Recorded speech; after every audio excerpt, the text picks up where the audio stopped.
establish verifiable track record in serving the needs and promoting the welfare of settlers. After securing our certification in the months leading to the May 2025 election, we decided to submit all necessary documents and undergo the rigorous and time-sensitive accreditation processes with the COMELEC. The process was tedious, the fees prohibitive, and the legal requisites to qualify for accreditation too technical for grassroots organizations who have little access to legal services. Yet we persisted and followed the process, emboldened by the faith that this time it is different. Government and the MILF are in transition and mutually implementing genuine electoral and political reforms. We will have a fair chance. This is worth fighting for. Last January 28, 2026, we were shocked, dismayed, and disgusted that the BTA Parliament amended the Bangsamoro Electoral Code, which arbitrarily revoked the certification of all sectoral organizations, including the settler communities. By sheer legislative action and without any consultation, the BTA took the hopes of thousands of Christian settlers in the BARMM. The BTA literally canceled our much-cherished certification and is requiring us to start anew. Making matters worse, the BTA Parliament changed the manner of election for the sectors from sectoral assemblies to direct plurality of valid votes cast for the respective sector. This, under the BEC, the shift to popular automated the Philippines, especially in the BARMM. Instead of the promised electoral reform, this will slide back to the usual ways. Therefore, we are elevating our appeal to the Senate to help us secure what is rightfully reserved for the marginalized sector. Give to the women what is due for the women, give to the youth what is reserved for them, and give to the Christian settler what is due to us. We also appeal to President Bongbong Marcos to please protect us settler communities and marginalized sectors in the BARMM. We pray that the marginalized sectors, including the Christian settlers, will be unified, strengthened, and empowered, and meaningfully take part in making the BARMM an inclusive, just, peaceful, and prosperous homeland for diverse peoples and cultures. Thank you very much, sir. Thank you very much. This is the first time I've actually encountered BAA 88. So, and today is the only day that I found out that actually your legislation from the Bangsamoro Transition Authority is all about. What the crafters of the BOL and Attorney Nagib was with me there because he was my aide when we were crafting this. The idea really was to give these seats to particular sectors. And you're absolutely correct na ayaw natin mabastardize yan. Like the party list system now that we're trying very hard to amend with the recommendations also of the chairperson of the COMELEC and all the members of the COMELEC. Because under the law, under the Constitution, when Justice Ascuna passed the Constitution, they basically mentioned that these are marginalized sectors of society. And ngayon, bilyonaryo yung mga members ng party list system. Sila pala marginalized. Bilyonaryo na hindi pa mahanap yung iba. So ang punto namin dyan is, ano nangyari along the way? And I guess that's what they're also complaining when we wrote this BOL, that we wanted to make it true to representation, to what is really truly representation that we itemized and sectors that we made sure that we be represented by the Parliament. So I'm saddened by that fact, if that is the case. Our concept, our idea for equal representation with the indigenous people, settler communities, etc., is now watered down. No? I have to study this BA. But we respect, I have to put this on record, and my good colleague, Senator Legarda agrees with me, we also respect the autonomous nature of their parliament. You have the right to debate, you have the right to fight it out in parliament and eventually put that on a vote. No? Whether we like it or not, that is the process. Although, of course, I would be heartbroken to see that it will now become similar to what is the party list system now, which is no longer marginalized. You know, when I was in my first term in Congress, I used to have Kakispin Beltran. There, yung mga party list na talagang mahihirap, yung labor sector na laborer talaga na representing their sector. All of a sudden, after several years and several, I guess, interpretation of the party list law, puro bilyonaryo na, may mga helicopter pa, yung mga party list members. So sabi ko, ano na nangyayari doon? At iba't iba na, yung iba't iba ng representation, di nang marginalized. So, and that's what we're trying to correct now. And the Senate President is pushing for the amendments to the party list law. But again, as I said, we respect though the Parliament, no, to be able to enact their laws. Before I recognize Attorney Nagib, I promised our good colleague at the time. So, Senator Legarda, you recognize, Madam.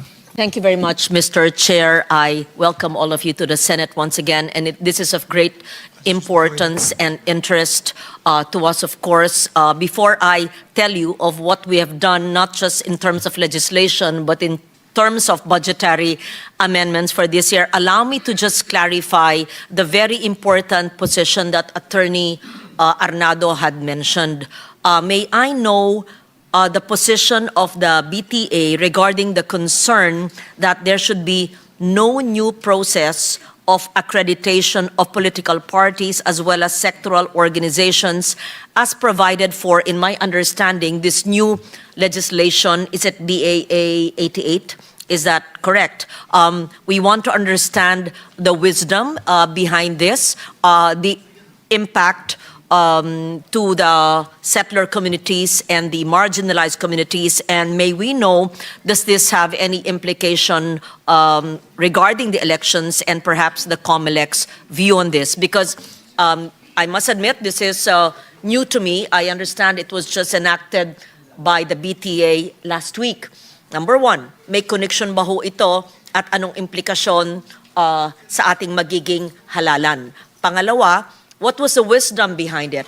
Does it mean that we are going back to zero as the implication seems? And will it really lose access? Will marginalized sectors lose access to having a voice in Parliament? So anyone from the BTA may answer. We hear you loud and clear. We want to find a solution here that will bring the long dreamed of just and lasting peace. Thank you. Thank you, Madam Senator. Ganito po, para mas naintindihan ng mga kasama natin, because this was already debated in the Parliament and a vote has been taken. I understand it is already yes. enacted into law. Yes. Ang tanong ko po ay, don't get me wrong, Opo. hindi po kami naghihimasok. Opo. We respect your your autonomy, and we just want to understand the wisdom because it was brought to our attention. Yes. Thank you. Yes po. Una ho ay kailangan nating baguhin yung system of election as provided in the original electoral code. Kasi po, hindi yun ang nasa Constitution at nasa organic law. Ang sinasabi ho ng Constitution natin in Article 10, yung representation in the Bangsamoro Autonomous Assembly ay by election. Unfortunately, nung ginawa yung electoral code, it is not by election. It is by assemblies nung mga organizations. So, pag in-stretch ho natin masyado yung interpretation na yon, and there are pending petitions now before the Supreme Court questioning the constitutionality of that provision. So, bumalik ho tayo doon. Pangalawa ho, yung organic law mismo, nagpo-provide na election yan, yung sectors. Ang exception lang ay yung non-Moro indigenous people. So, naging consistent tayo doon sa mandato ng organic law na yun lang ay exempt natin. Pangalawa ho ay wala hong deprivation doon sa representation by the concerned sector. Hindi ho pupunta dyan ang hindi kabahagi ng sektor na yun. Halimbawa ho, kami, we will not intrude into the sector of the non-Moro indigenous or the settlers. Sila rin po lang ang pwedeng iboto under BAA 88. wala hong ibang pwedeng pumasok doon na sector na hindi kabahagi ng sector na yun. Ang check ho doon ay dalawa. Una, they need to belong to a sectoral organization. Second, that sectoral organization will be accredited by the appropriate office or ministry. So if you are non-Moro indigenous people, the MIPA will have to accredit you. Sila ho yung may hawak ng ministry na yun. So they'll know kung yung organization mo na nandun ka, ikaw yung ay kabahagi ka ng sector. So nandun pa rin yung check. Ang binago lang ho natin ay yung manner of election, ma'am. Kasi po, una, hindi ho tumpak doon sa Constitution. Ang pangalawa ho ay wala sa BOL. Pangatlo ho, ma'am, ay tedious yung process na ina-outline. Kasi dalawa naman ho talaga yung check doon sa legitimacy ng sector. Una ho ay yung pool of candidates na panggagalingan nun. Kailangan kung sector ka lang. Pangalawa ho ay yung manner of electing it. I mean, sino ang pwedeng bumoto sa kanila? Yung pong sector na bahagi, wala ho tayong binago doon. Binago lang ho natin yung manner of election. At ang ginaya ho natin ay yung proposal ninyo, ma'am, na ang election na ay at large. Pero walang ibang mapipili na hindi kabahagi ng sector na yon. Pero magbo-vote na lahat. Kasi ho, yung unang in-outline na process, kinontrol natin yung sectoral selection at yung manner of voting. At masyadong complicated yung manner of voting. Ang kakailanganin ni COMELEC, if we do that, hindi tayo magkaka-election this year. Kasi i-require natin si Commission on Elections na mag-register. In the registration ng mga botante, mamimili siya ng 3 sektor. Sasabihin niya, itong sector 1, 2, 3 ang sektor na bobotuhan ko. Now, pag nagawa mo na yon, you have that system, ita-translate mo pa yan doon sa precinct level mismo. Yung electoral board naman ang tuturuan mo na makikilala niya yung botanting yon at malalaman niya na ang pinili niyang sektor ay yung 3. Kasi ibibigay mo sa kanya yung balota. If we do that manner of election, hindi ho tayo magkaka-election, ma'am. Kaya ho talagang ang ginawa natin, we simplified it. We've seen your proposal, yun ho ang ginaya namin. Para meron kang integrity doon sa sector na yon, pero yung manner of election I don't mo ay... understand when you say, sir, my proposal. What do you mean? Yung proposal ho ninyo na nabasa namin doon sa... kung paano yung sectoral representation sa... yun ho ang manner ng pagpili. You referring to the Bangsamoro Parliament Forum? The discussions when you say my proposal? Was it a personal proposal? Nasa Senate Bill 342 po yun. A bill I filed 13 years ago. Yes. Good research. Yes, ma'am. Okay. We researched that. Okay. Tama po, kasi we were in a Ako palang quandary author paano. niyan. Opo. Okay. So I filed the bill in 2013. That was my second term. And you adopted Yes, a bill I filed. Talagang ahead of my time, di ba? Yes. Tinatanong kita ngayon sa wisdom ng BAA 88. Opo. Bill ko pala ng 2013 ang ginawa niyong basihan. Opo, kasi Sinabi mo yan para wag na ako magtanong kung ano yung hindi po, wisdom pero nun. in reality, matagal na debate na yun, ma'am. Paano No, yung operationalize? the fact that I filed it in my second term 13 years ago, and you use that as the basis for your legislation in the BTA, I must have studied it thoroughly then, but why only now? And okay, my question is, did you consult the settler communities, the non-Moro indigenous peoples, etc., in all of that? You went through the process and sought their and consulted them.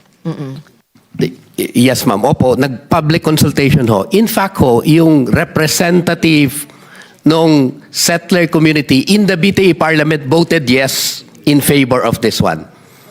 Ganon din ho yung mga political parties na kasama namin. Hindi naman po lahat, pero yung pong mga kasama natin, nag-consultation din ho.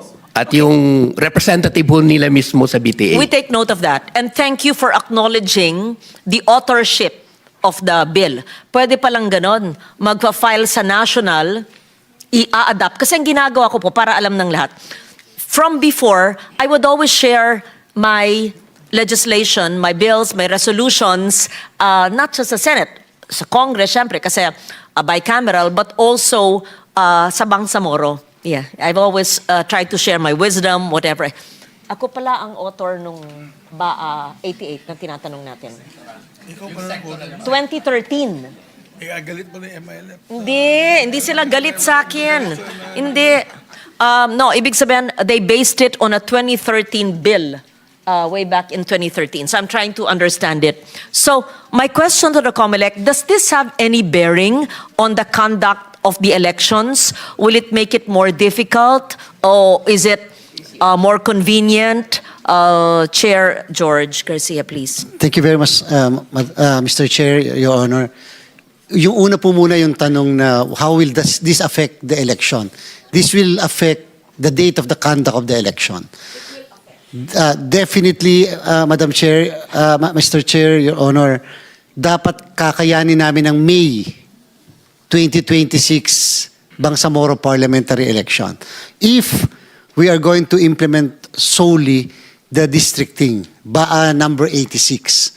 But because of the enactment of BAA number 88, of which we are going to set aside all accredited political parties, all accredited sectoral organizations, and we will accept once again the filing of petitions for accreditations of several thousands of filers, it will take us at least 3 to 4 months or even 4 months or more to come up with a list of accredited political parties and sectoral organizations.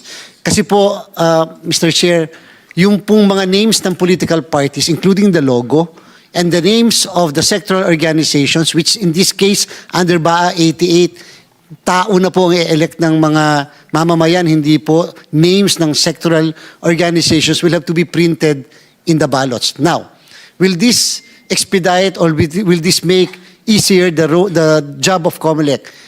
Wala pa po kaming kopya, nadidinig lang po namin, but I think yes.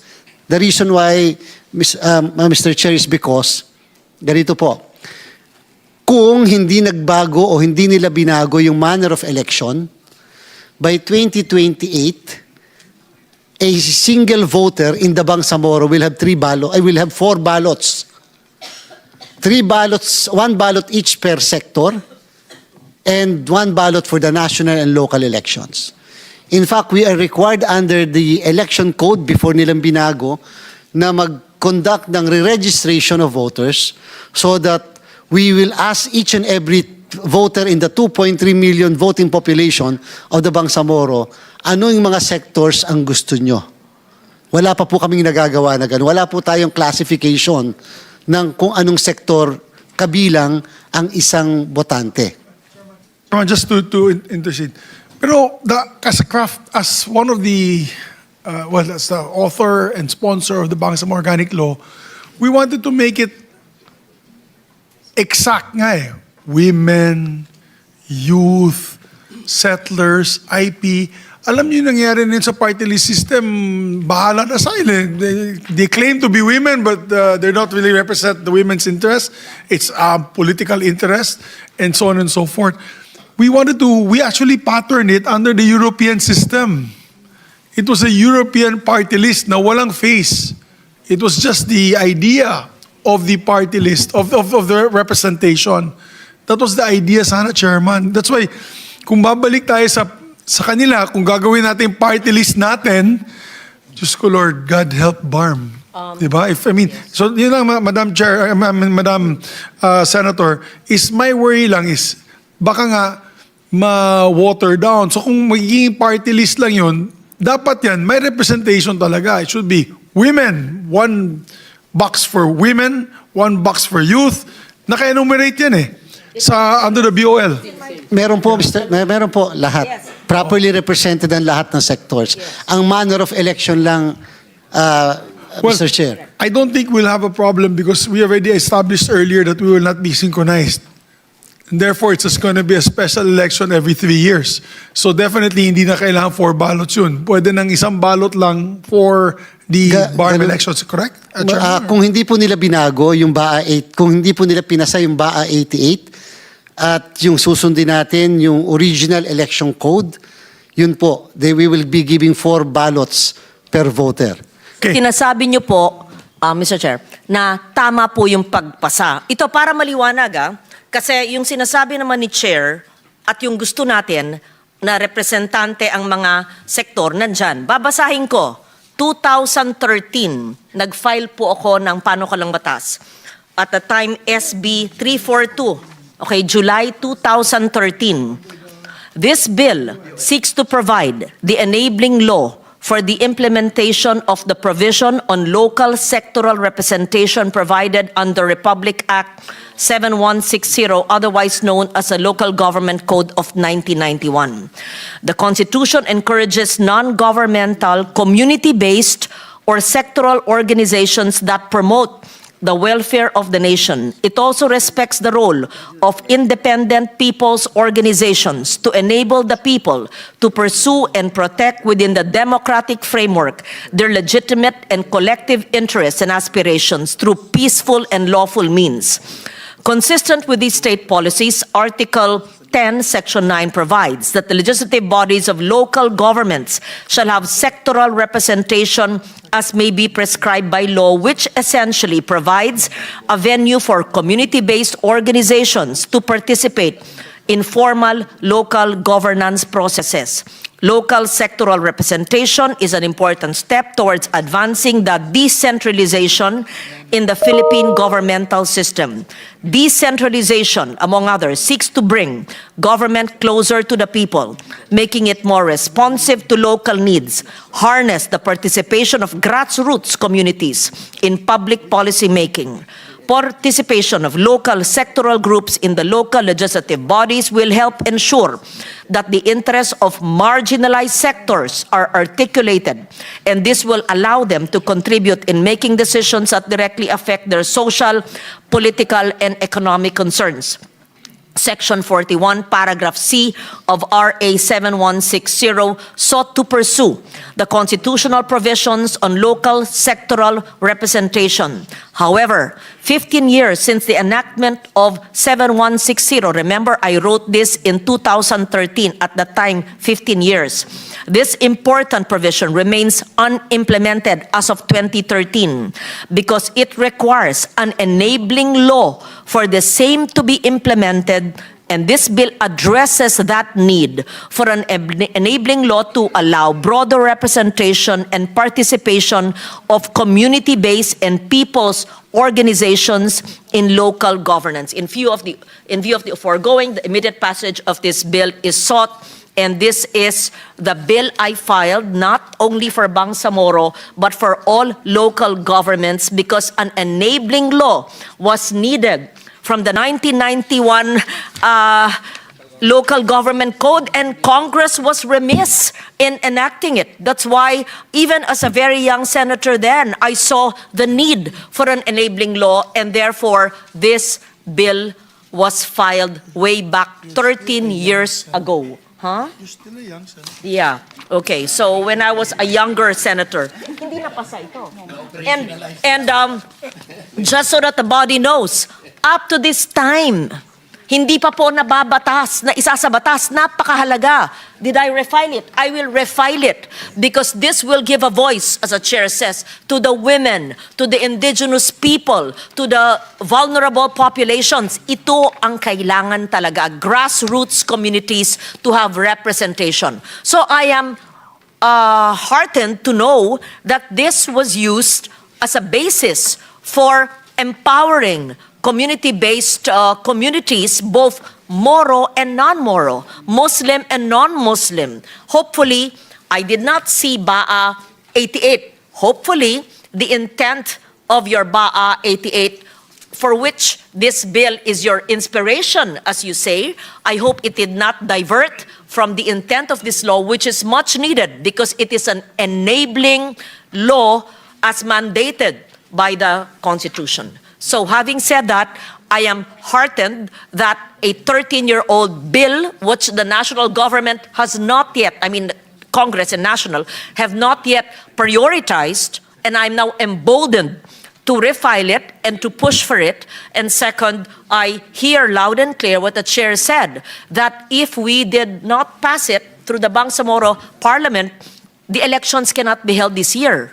Ibig nyo sabihin, at saka baka apat ang masalimuot yung proseso, ganun ba yun? Yes po, Madam Chair. Kung natuloy po yung halalan ngayon na hindi po na-reset o hindi po na-postpone, there will be no direct election of the sectoral Sectors. organizations. Assembly lang po. So nakabuti po.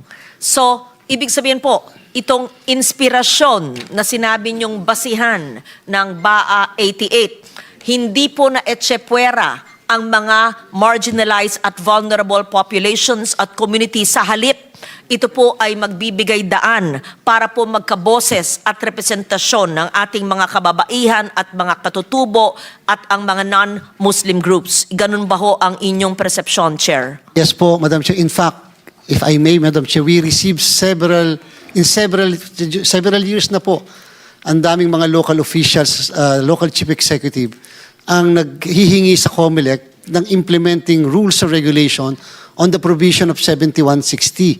Ang sabi po namin, kailangan po ng isang legislation. And that's So the ito na po, legislation. ito na nga. Buti na hungkat natin, is that the right Filipino word? I'm glad that we're able to unearth my 13-year-old bill, which is languishing in the Senate archives. I will refile it on Monday. I may even stand on the floor to deliver a privileged speech and encourage the local government committee to hear it. Today, I can file it today.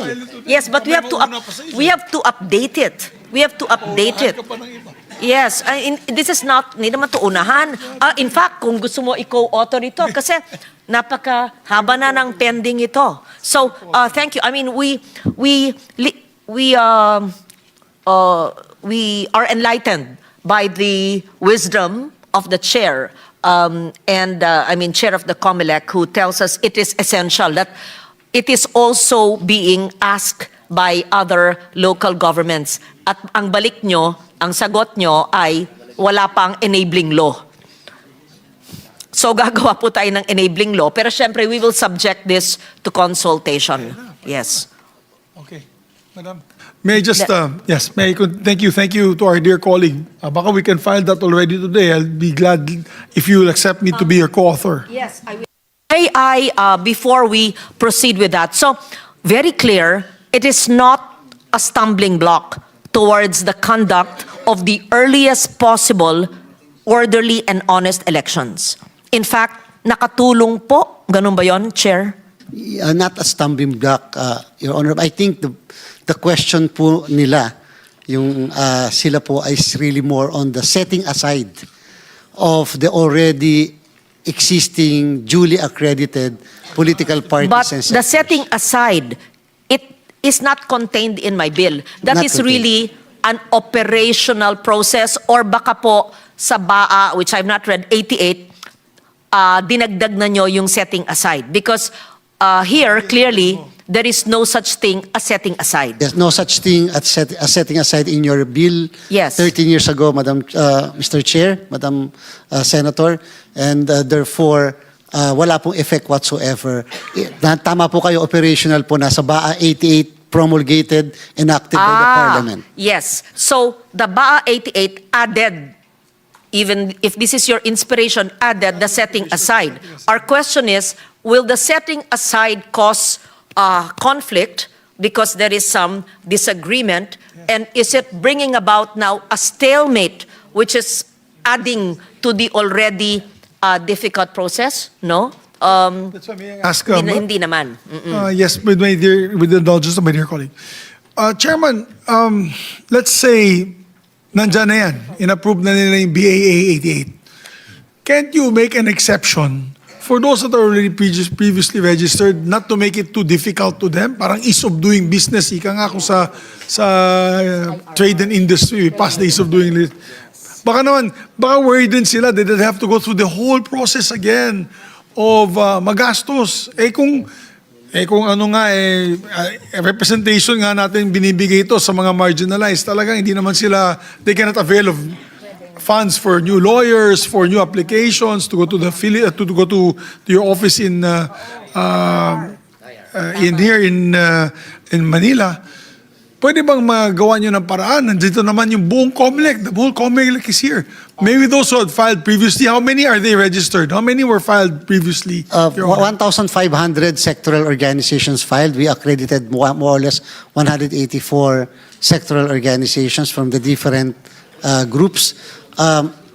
In answer to your query, Mr. Chair, perhaps really in the IRR. However, if in the law per se it says that all accredited political parties will have to seek accreditation anew, the COMELEC's hands will be tied because that's the law, Mr. Chair. It cannot be corrected even by an No, IRR. I agree, Your Honor. Pero ang punto ko lang is, madali lang naman magre-register. Register, pero baka we can give accordance that they're already registered with you, you already accredited them. Maybe yung 100, ilan ba sila? 100? 180? 184. 184 organizations may be given the fast lane. Ika nga, para hindi na sila, yan ang appeal na natin sa inyo para wala na masyadong gulo sa kanila. I think that would settle some of their problems. I would feel, no? Baka pwedeng gawin yun. Definitely, we will be doing that. In fact, the problem really is, what are we going to do with those which we already accredited? Ibig sabihin po ba, mali tayo nung inaccredit natin and then we're not going to accredit them. So, Yes. really, they have this advantage already when it comes to accreditation as compared to those who will be seeking accreditation for the first time. You can utilize the documentation that already submitted to you guys. Kasi, ika nga, parang ease of doing business yan. When you submit the document to one agency, you have to submit the same documents to the other agency. It's already considered as accepted because it's the same documentation anyways, Your Honor, Mr. Chairman. Yes, Mr. Chair, that will be included in the IRR. We intend to include that in the IRR. Then I just have one fundamental question before I recognize Attorney Nagib, MP Nagib. What is how are you going to operationalize this? I think that's very important. Is how they will operationalize BAA 88. Because for example, it says here 2 seats for the non-Moro IPs and settler communities. 2 seats. Women. Youth, traditional leaders, and ulama will have 1 seat each. Okay. So, how will you operationalize that now? Because how will they do it in their ballot? Because I'm just trying to visualize the ballot. So, the ballot will be, on the front page, will be those directly elected, I think, by their Parliamentary district, 36 Mr. Chair. districts ba yun? 32 districts. So directly, may mga 32 districts dyan. So ilalagay nila yan. I don't know how you'll do it. You can, because you're doing it automated.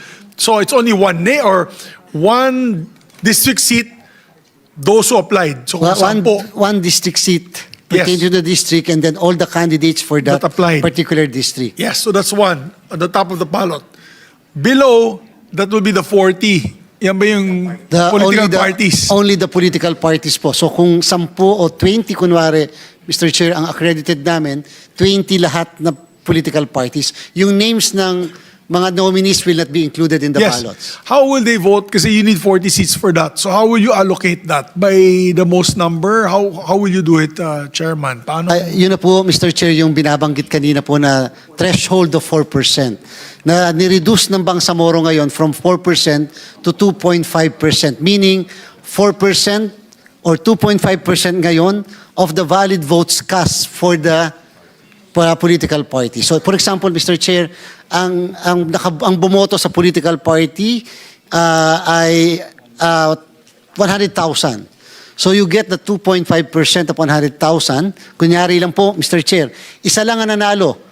Isa lang ang nakakuha ng 2.5% sa lahat ng 20 na political party.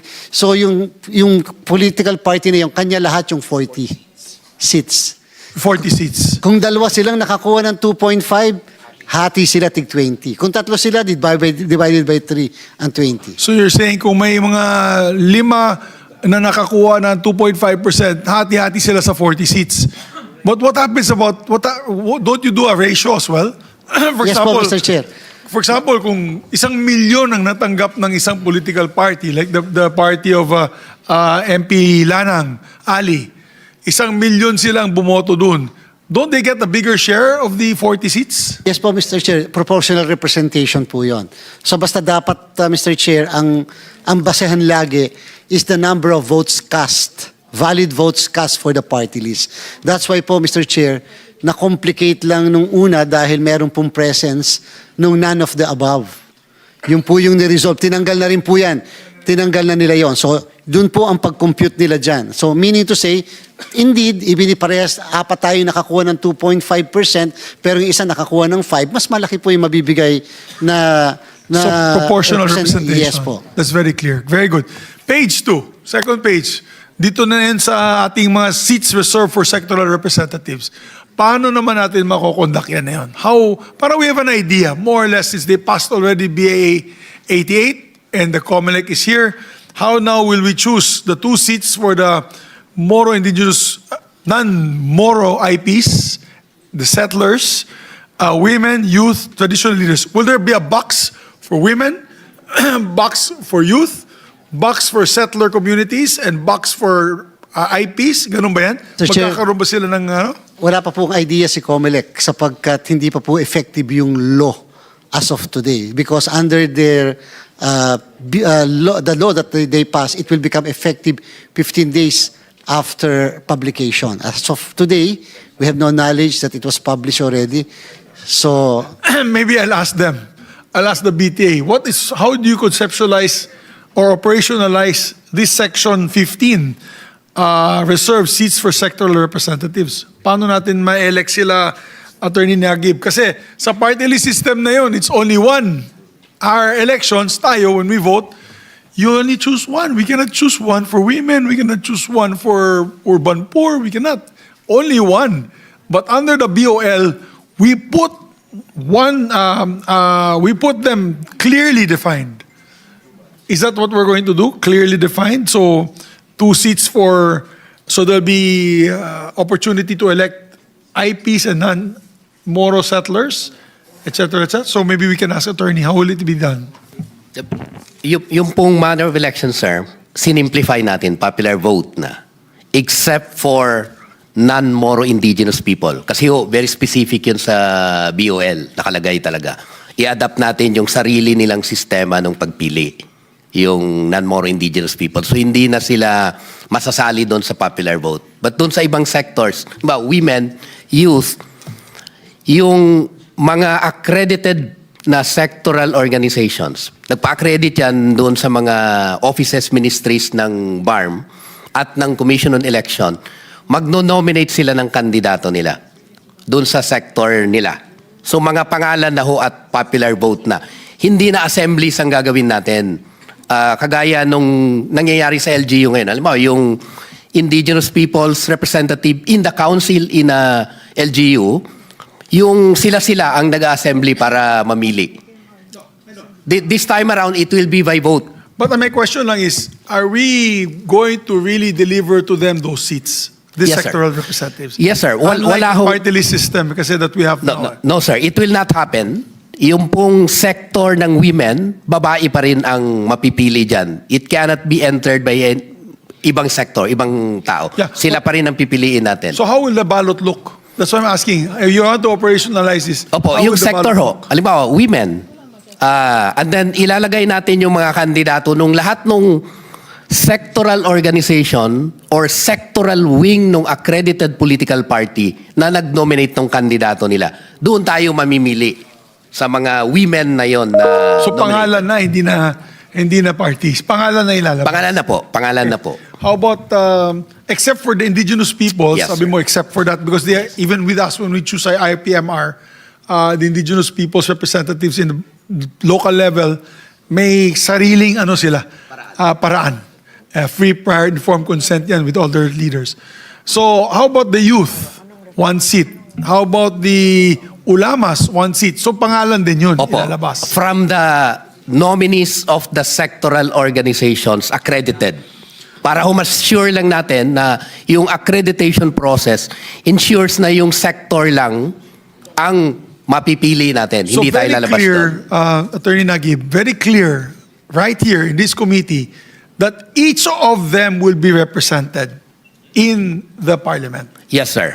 wala hong chance na ibang sector ang mag-occupy ng seat nila. It will still be reserved for them. Okay, very clear.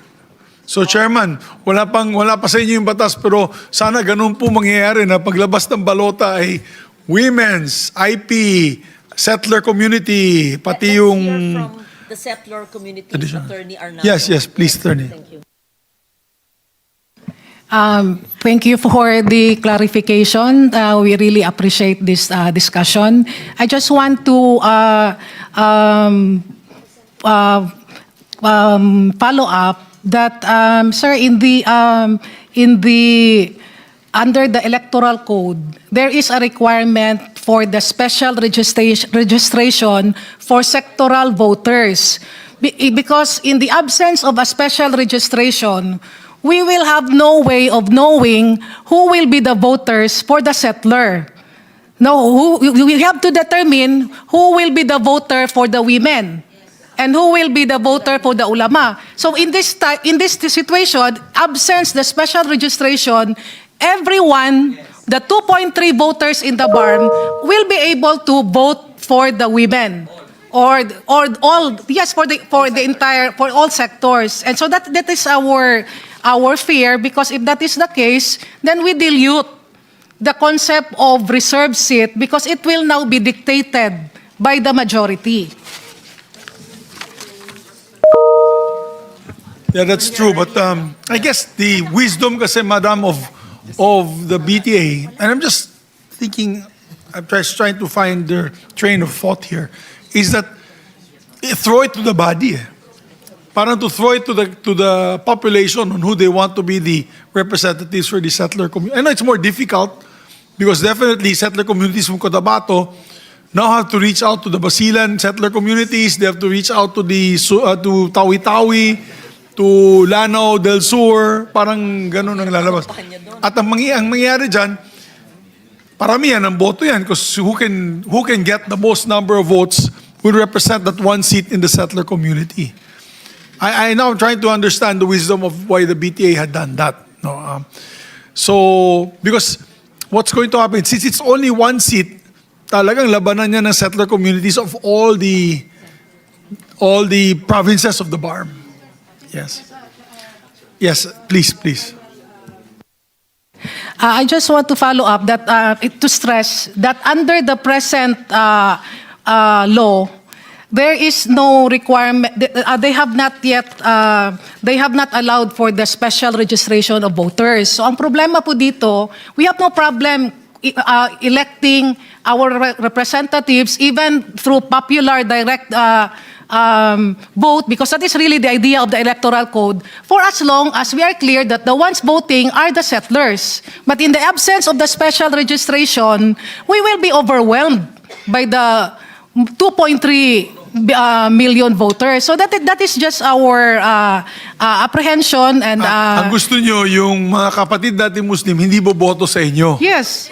That is really the idea, because under But the Section problem is- 2 of the special registration for sectoral Yes. voters, the COMELEC through the BEO shall call for a special registration within the autonomous region to adopt a system for the registration of voters and election of candidates for sectoral representatives. Yeah, I think the problem with the sectoral representatives is unique. Because women and youth, syempre lahat magdidesisyon yan. Women and youth, lahat magdidesisyon yan. Yung settler communities nga. So, why can't we not do it that way, that we give the same privilege to the IPs? Sir, una walang basis doon sa BOL. Talagang ang in-exempt lang natin ay yung non-Moro indigenous peoples. Kasi sa Constitution naman, generic elections. Hindi pwedeng ibang manner of selecting it. So, ang nag-provide ng exemption is the organic law. Kaya sinundan natin na yun lang yun. Ang mas mabigat ho na choice talaga ay isasama ba natin yung mga ibang botante sa BARMM na mamili or sila lang. Dito ho yung operations challenge na sinasabi ni Chairman, because kung gagawin natin na sila lang mamimili sa sector nila, we will need a registration by the Commission on Elections, very specific, bawat registrant tatanungin mo pa, saan ka rito na sector ang gusto mong botohan? Mamili ka ng tatlo. So you need that system, you need to preserve that system, and then transmit that system to the electoral board sa actual election, sir. Presinto na tayo nito. Ibig sabihin, yung teacher, kailangan alam niya yung ginawa na registration ni Commission on Elections. Kasi bawat botante yung papasok, tatanungin niya, anong sector ang pinili mo? I-check pa niya doon sa ano niya. Pipila ho tayo, hindi usad yung election doon. Kasi magtatanungan tayo, mamili, i-verify pa natin, tama ba na ikaw ay pipili nung... Bago mabigay nung BEI yung balota sa kanya at pabutuin siya. Now you can just imagine the challenge confronted with this one. Kaya ho sinimplify natin. Attorney siya, and then afterwards, Attorney Mastura. Thank you, Mr. Chair. Bismillahirrahmanirrahim. Assalamualaikum warahmatullahi wabarakatuh. Mr. Chair, for purposes of not being remiss of my mission to represent the Parliament Speaker, I would just like to read a portion of the position paper submitted by BTA Parliament Speaker Honorable Muhammad Yaqub. The BTA strongly affirms its commitment to democratic governance, peace building, and the full implementation of the Bangsamoro Organic Law. In line with this commitment, the BTA expresses its unequivocal support for the conduct of the first regular Bangsamoro parliamentary elections in 2026, as mandated by law and as expected by the Bangsamoro people. The conduct of elections in 2026 is a decisive step in completing the transition from the interim governance structure to a fully democratic, representative, and accountable Bangsamoro government. This transition is not only a legal obligation but a political and moral duty owed to the people who struggled for the right to self-determination, justice, and meaningful autonomy. All things considered, the BTA can safely say that it undertook programs and activities to prepare for the 2025 supposed first parliamentary elections on October 13, 2025, to put to test the provisions of the Bangsamoro Electoral Code that was just amended in its original form, and to give the Bangsamoro people the power to choose their representatives in the regular Bangsamoro Parliament. These were also in adherence to the previous statements of the national government, primarily by President Ferdinand R. Marcos Jr., to ensure that the elections would be peaceful, orderly, and credible. Surely, the highly anticipated elections would solidify legitimacy of and afford genuine mandate for the Bangsamoro government according to the will of the electorate. By supporting the conduct of elections in 2026, the BTA affirms that the future of the Bangsamoro shall be determined by democratic choice, lawful governance, and the collective will of its citizens. And Actually yan, and Senator and Congressman Congresswoman Swansing, nabalik po sa 2026 budget yung buong 1.2 billion. So, intact, available, at naandyan po yung buong budget that COMELEC can utilize for purposes of a reset Bangsamoro parliamentary election. Naka-continuing appropriation po yung kalahati noon, at yung kalahati naman ay nasa 2026 budget. Thank you. That's very good news. Let's continue. Who's next in line? Is that Attorney Rona of Lente, Representative of Lente? Then we'll recognize we have everyone a else. prepared statement, Chair. Yes, please proceed. We support the measure to conduct the BARMM parliamentary elections on this year, on September. We strongly reiterate our position that the BARMM regional elections should have been conducted as early as May 2022.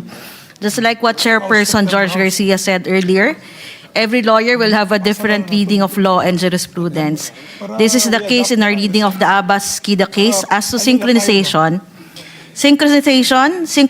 is a constitutional mandate and not merely a matter of the continuation of the 2025 national and local elections is already in the filed bill of the chairperson. From this provision, a legal conclusion can be drawn to the effect that the term of office of local elective officials started after the original schedule of election in accordance with the provision of the Bangsamoro Organic Law. This will not violate the 3-year term. We know that there is a distinction between the term of office and the full service of term. The use of an automated election system. There is a provision, Chair, in the counterpart bill filed in the House that COMELEC is allowed to use other modes of electoral system, limited to a manual system. We do not support this provision, Chair, because given the history of election violence in the region, the speed and accuracy provided by an AES will be critical. Swift results reduce the window for election instability and fraud and boost public confidence in the first regular election. So that's our position, Chair, as to the filed bill of your committee. Thank you very much, Attorney. And I think the idea and the plan of COMELEC is to automate it. And At all costs, Mr. Yes, Chair. at all costs, I agree with you, Chairman, because the speed is important and mahirap yung mano-mano dun sa lugar at baka magkakagulo talaga. Next is from the Citizenship and Parliamentary Initiative, Attorney Latif. Attorney. Assalamualaikum warahmatullahi ta'ala wabarakatuh. Magandang hapon po, Chairman Mig Zubiri at si Deputy Majority Floor Leader AJ Villahercito. Ako po ay nagpahayag ngayon ng aking suporta sa batas na para magkaroon po ng eleksyon. Incredible transition to a duly elected parliament.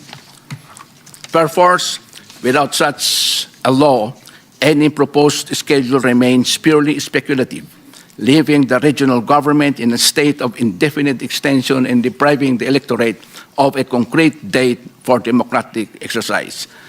Mr. Chairman, in conclusion and in sum, the suspension of the March 2026 polls was a necessary pause, but it must be followed by a definitive and immediate move toward an election on September on a later date within this year. Any further delay threatens the constitutional principle of synchronization, wastes precious public resources, and illegally extends the tenure of an interim government beyond its statutory life. Thank you, Mr. Chairman. Thank you very much, sir. So anyone else who had a position paper, please submit to the committee secretary for our records. And maybe final words from our dear colleague. Thank you, Mr. Chair. It's been very enlightening. Before we close our hearing, I would like to know whether there's already a meeting of minds regarding the alleged or purported marginalization of the vulnerable, marginalized groups, etc., because of the passage of this new legislation, but the chair's suggestion to have a fast-track lane for those already accredited. We leave it to the better judgment. I'm certain with quick action and wisdom of the chair, they would ensure that the already accredited marginalized groups would be accredited because nadaanan na yung proseso. Oo. Tama naman po sila na hindi kailangan ulitin yung napakahaba, the arduous, difficult process in a difficult time. So you kindly find a way. Is that our solution? Yes. And if I can request a deadline for that definitive solution, taking into consideration the law that it says kailangan iset aside. But set aside, but if they resubmit, yung dati naman, it's a one fast-track lane. So perhaps to assuage also the anxiety, I would feel the same. Marginalized na nga, tapos may ganyan nangyaring batas na hindi maliwanag, then uncertainty would lead to further conflict, which we don't need, especially at this time. So Mr. Chair, when is the soonest possible time we could have the implementing rules and regulations, taking into consideration the clear statement in the law without circumventing it or violating it, but a resubmission is deemed Thank you very compliance. much. Thank you. Mr. Chair, Your Honor. I think the law, the BAAP 88 that they enacted and promulgated provides for an effectivity clause, meaning it will not be effective until published. And until today, I think it's not yet signed by the Chief Minister. Or if it is signed by the Chief Minister, it will still have to be published, and there will be a 15-day period before the law can take effect. And that is the only time that the COMELEC can move and can act after the effectivity. Likewise, I think BAA 88, Your Honors, Mr. Chair, provides for that the COMELEC should come up with an IRR 30 days after the effectivity of the same. So only after the 30-day period can the COMELEC come up with an IRR, and then that's perhaps the only time after the IRR that we will open the filing of accreditation by new and even the old sectoral organizations and political parties. We take note of that. Thank you for walking us through. As always, he is very clear in his decisions. Yes, clear and thorough. So 30 days and 15 days, let's say it's 60 days, more or less, before you can come up. And it's February to March to April. So by April 15 latest, the COMELEC would have a clear-cut decision on the shortest, easiest, fastest way that already accredited groups may avail of the fast-track lanes, in the words of the chair. Is that correct? That's correct. There's a meeting of, in short, there's a meeting of the minds, and the intention is never to set aside to marginalize the already marginalized groups, especially our women, our elders, our indigenous peoples, and the non-Muslim communities. Yes, Mr. Chair, Yes. Your Honor, we intend to do that. We intend to include Thank that you. in the IRR, a fast lane for those who were previously accredited, although the accreditations were set aside. Yes. Without compromising, of course, the or violating the equal protection Yes. to everyone. Definitely, sir. Your Honor. Mr. President, since the Secretary Galvez is here, I'm not certain this was mentioned earlier. I'd like to reiterate, though, that in compliance with the long-pending agreement, in the peace agreement, which was never funded, the GAA 2026, through the leadership of Senator Sherwin Gatchalian, through our hearings like this, it wasn't even in the agenda. When he mentioned, oh nga, ang tagal nang walang pondo ang scholarship ng mga anak ng mga combatants, and we jointly worked on it. So the 850 million, I believe, for the scholarships of the children of our combatants, which was largely ignored years past. I hope that information can be shared to our people, especially the MILF, because this was part of the peace agreement, which has been pending for so long. He mentioned in state universities. Oo. Yeah, he Sana, mentioned your initiative. yes. Tayo yun. Oh, and Senator Sherwin, importante. Tapos gusto ko lang banggitin din, I filed a bill, SBN 532, creating the National Transitional Justice and Reconciliation Commission for the Bangsamoro. Yes, so this is referred to the Committee on Local Government, and this is really, I will request my brother here, the chair, kumbaga na mag-subcommittee tayo. It's been filed, kung papayag lang yung chair, this is to address historical injustices and other issues. Maybe this could be the saving grace, really, to address those issues. So, yes, you join me in espousing for this, for the creation of the National Transitional Justice and Reconciliation Commission for the Bangsamoro. So, actually, marami pa ito, pero okay na po, importante, may meeting of the minds. Yes, we hear you. Hindi po mina-marginalize. Thank you for the allowing my 2007 pala, hindi 2013 yung bill ko. 207 pa. So, this was almost 20 years, 2026, 19 years ago, naisip ko na kayo. Hindi ko akalain gagamitin yung inspirasyon. Pero hindi ako yung nagsabing set aside. Walang ganon. Maliban sa set aside.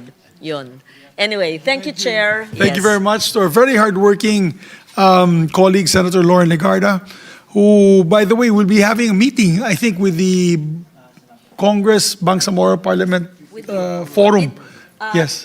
It depends on your schedule. There's a meeting on February 13. Nagkasundo na ang lahat.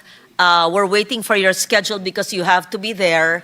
It's a Friday. If you agree, it will proceed on the 13th. They asked me dapat sana 13. If you Wala don't- ako 13 kasi it's a long weekend. That's a long Oo nga eh. Valentine's weekend. Mahirap kasi yung walang Valentine's. Kasi, Yung mga ah, walang Valentine's, kasi- willing magtrabaho.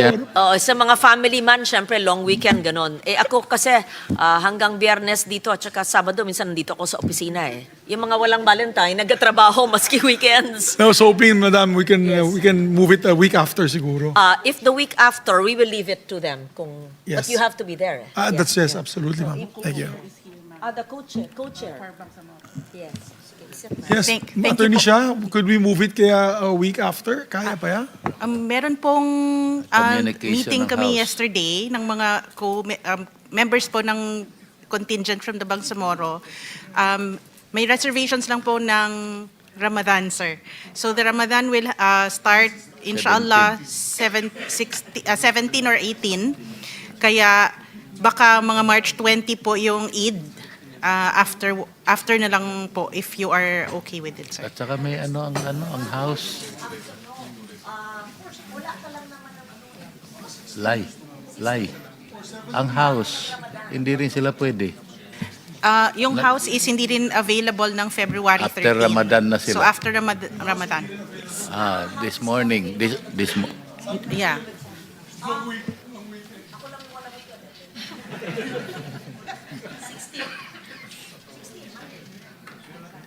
wala na.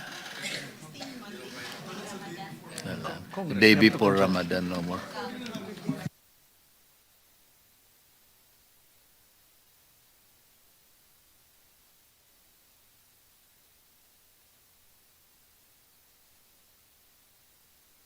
Idil Fitir. Which you authored. Yes. Again, a little historical note.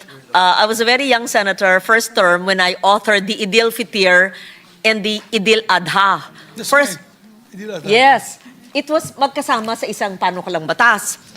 Hindi ko na sabihin kung sino, may nagkontra. Bakit daw dalawang holiday? Hindi naman nila intindihan ang kahalagahan ng Idil Fitir, Idil Adha. At tayo lang ang ASEAN country kasi na may malaking Muslim population na ganito na hindi walang Idil Fitir at that time. So, tinanggal sa aking panukalang batas ang Adha. So, sa next term ko ay in-author ko rin yung Adha. Pero dapat sa una ko palang termino na pasa na yung Idil Fitir, Idil Adha. Yun. So, naging RA 9177, yung Fitir, nauna siya. Yung Adha 9849, that was the next Congress pa kasi pinutol nila yung aking adikain na ipagsama sa isang batas. Alam ni Nabil, yan. 1998 pa final. Anyway, historical note. Sige, thank you. Thank you. Maraming thank you. alam na historical knowledge ito si Madam kasi alam mo naman, one of our senior members, not in age, but in service. In service. So, let's just recap. Before we adjourn, we just like to recap. So we have achieved a few things today. Number one is the BAA 86 and other related BAAs have complied, as what we have seen today, complied with the Supreme Court decision, the Constitution, the BOL, and other existing laws. Number two, we reset the first regular session for the BARMM Parliament September of this year to synchronize with the House version, preferably on the second Monday of September. I'm not sure which is the House, first Monday ba? Second Monday of September. And that with this election date, the COMELEC will have sufficient time to prepare for the elections, including the registration of voters and political and sectoral parties.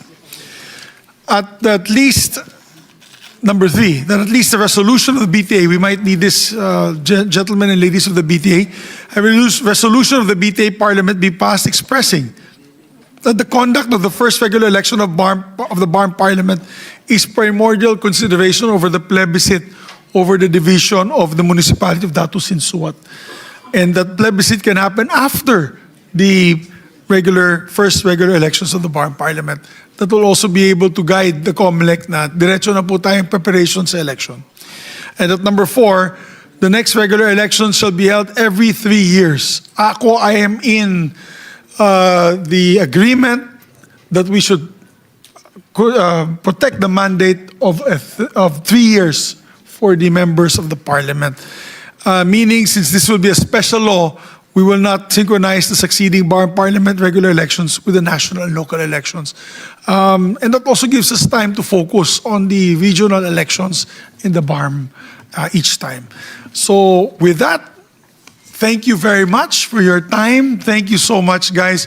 This is a big step forward towards peace and progress. Mabuhay po tayong lahat. We now instruct our staff and committee secretary to prepare the committee report based on the discussions and agreements.